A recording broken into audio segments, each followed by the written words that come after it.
Hey, Formers, Noah St. John here from NoahSt.John.com and Afformations.com. And welcome to the Ask Noah St. John show right here on NoahNation.com. And I am here on NoahNation.com every Monday through Friday, 11 a.m. Eastern, 8 a.m. Pacific, where I answer your questions about how to get rid of your head trash, how to get unstuck, find your voice, and automate your business, so you can have more time freedom, personal freedom, and financial freedom. So welcome. We are on episode 91. Can you believe it? 91 episodes of Ask Noah St. John.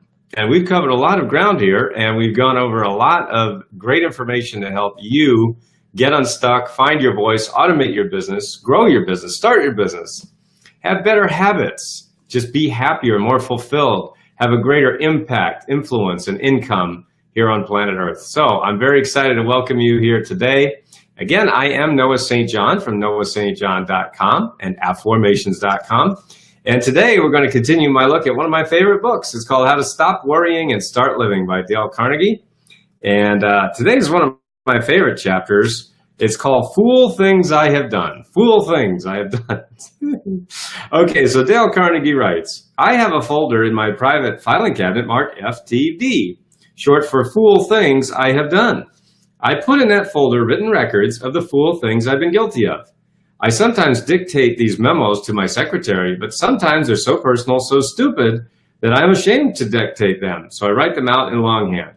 I can still recall some of the criticisms of Dale Carnegie that I put in my FTD folders 15 years ago. If I had been utterly honest with myself, I would now have a filing cabinet bursting at the seams with these FTD memos. I can truthfully repeat what King Saul said 30 centuries ago. I have played the fool and have erred exceedingly. When I get out my FTD folders and reread the criticisms I have written of myself, they help me deal with the toughest problem I shall ever face, the management of Dale Carnegie. That's a really great sentence, isn't it? The toughest problem I shall ever face, the management of, and you could just put in myself, right? The management of myself. I think that's a really great point there. Do you agree with that? If you agree, send me some hearts, some thumbs up, smiley faces, let me know. Or if you disagree, let me know that too. I always want to hear your opinion. I used to blame my troubles on other people, but as I have grown older and wiser, I hope, I have realized that I myself, in the last analysis, am to blame for almost all my misfortunes. Lots of people have discovered that as they grow older. No one but myself, said Napoleon at St. Helena. No one but myself can be blamed for my fall. I have been my own greatest enemy, the cause of my own disastrous fate. And let's see, he goes on to talk about this. Okay, now he tells a story about H.P. Howell, who wrote, for years I have kept an engagement book showing all the appointments I have during the day. My family never makes any plans for me on Saturday night, for the family knows that I devote a part of each Saturday evening to self-examination and a review and appraisal of my work during the week. After dinner, I go off by myself, open my engagement book, and think over all the interviews, discussions, and meetings that have taken place since Monday morning. I ask myself, what mistakes did I make that time? What did I do right? What way could I have improved my performance? What lessons can I learn? Sometimes I find that this weekly review makes me very unhappy. Sometimes I am astonished by my own blunders. Of course, as the years have gone by, these blunders have become less frequent. This system of self-analysis, continued year after year, has done more for me than any other thing I've ever attempted. Maybe H.P. Howell borrowed this idea from Ben Franklin. Only Franklin didn't wait until Saturday night. He gave himself a severe going over every night. He discovered that he had 13 serious faults. Here are 3 of them: wasting time, stewing over trifles, arguing and contradicting people. Wise old Ben Franklin realized that unless he eliminated these handicaps, he wasn't going to get very far. So he battled with one of his shortcomings every day for a week and kept a record of who had won each day's slugging match. The next week, he would pick out another bad habit, put on the gloves, and when the bell rang, he would come out of his corner fighting. Franklin kept up this battle with his faults every week for more than 2 years. No wonder he became one of the best loved and most influential men this nation has ever produced. So there you have it, ladies and gentlemen. Do you agree with that, I really like that. This is really good. Now, I have done very much, I have done a practice very similar to this. And here's a great story here. I know a former soap salesman who used to ask for criticism. When he first started out selling soap for Colgate, orders came slowly. He worried about losing his job. Since he knew there was nothing wrong with the soap or the price, he figured the trouble must be himself.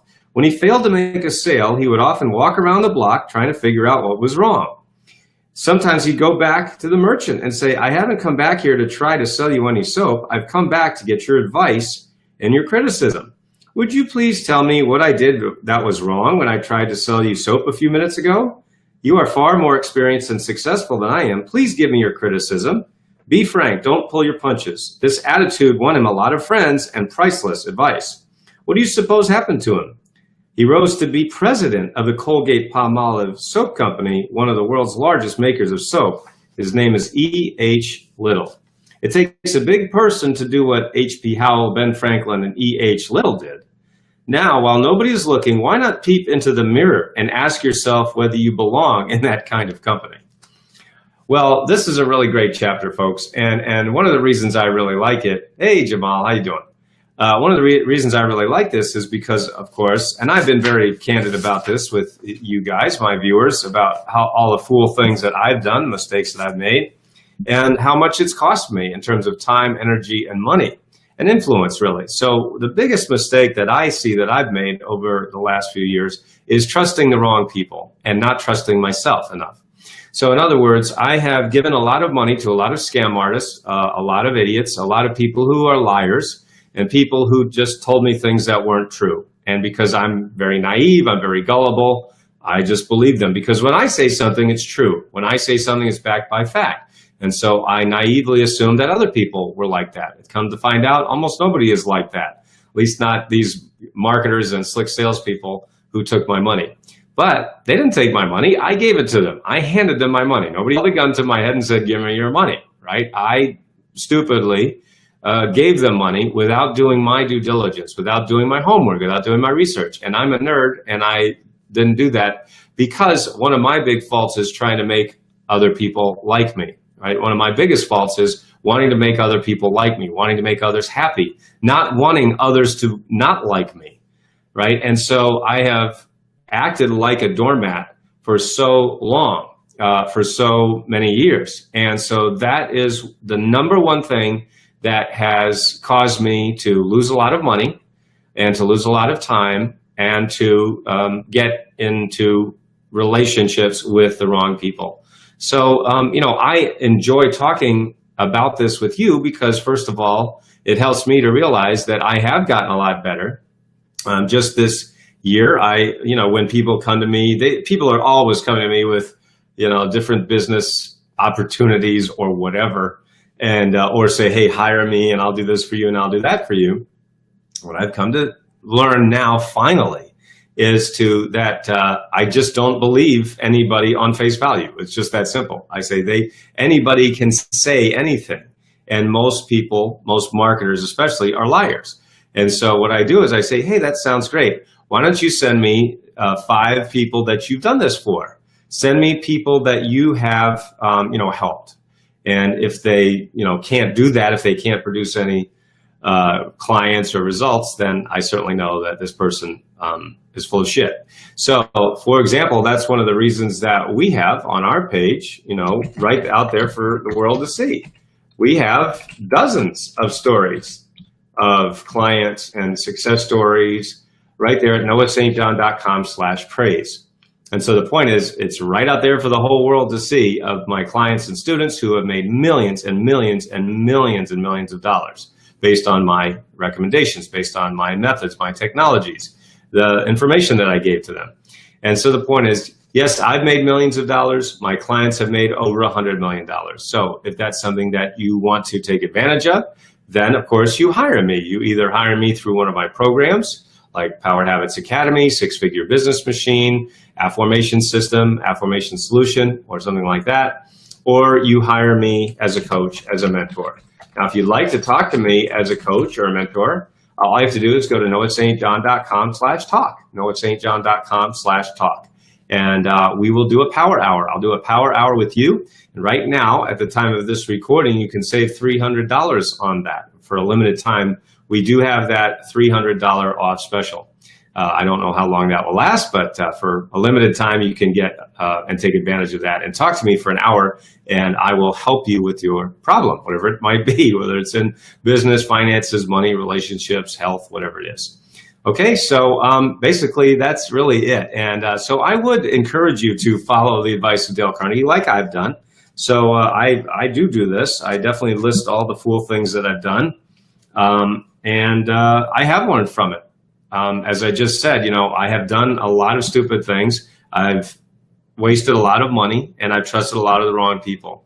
So what is happening as I am getting older, and since I've done this kind of analysis, is those mistakes are getting less and less frequent. They are getting more and more infrequent as I become smarter, older, and wiser. I wish it hadn't taken so long. I wish I wasn't so old that it took that long that I had to learn it. But sadly, that's what happens when you're a people-pleasing nice guy, which really hurt me a lot to try to make other people happy who didn't deserve that at all. And so now, the only two people I worry about making happy is me and my wife. That's really it. Everybody else is on their own. Of course, we have what is really exciting now is Babette now is my client success manager. So what our job now is for both me and Babette, and our whole team is now completely aligned to helping you, our clients, become successful. So our job is to help you go from where you are to where you want to be, wherever that might be in your life, whether it's to start your business, grow your business, lose weight, find love. I mean, all of these things have to do with your inner game. Your inner game is where your head trash is holding you back.